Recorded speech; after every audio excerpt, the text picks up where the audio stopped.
चिर नमस्य जातीय पताका सम्माननीय सभापति महोदय पूज्य गुरुजी गुरुमा कुंद एठारे उपस्थित थिबा मोर साना बड़ भाई और भौणी माने मते आज एही पवित्र स्वाधीनता दिवस विषय किछि कहिबाकू सुयोग मिलिबारु मु निजकू धन्य मने करूछि।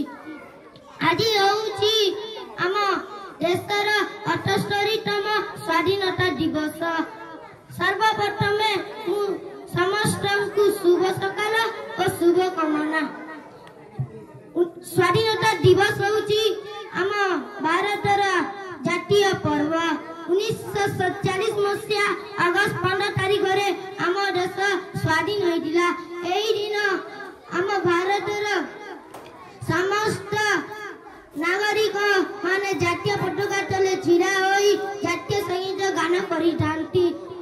आज हेउछि आम देश पई बलिदान देइतिबा संग्रामी माननकु मने पकाइबार दिन। आमे समस्ते आम जन्ममाटी सदा सर्वदा सम्मान रक्षा करिबा उचित। मु मध्य जने भारतीय बोली निजकु गर्व करे।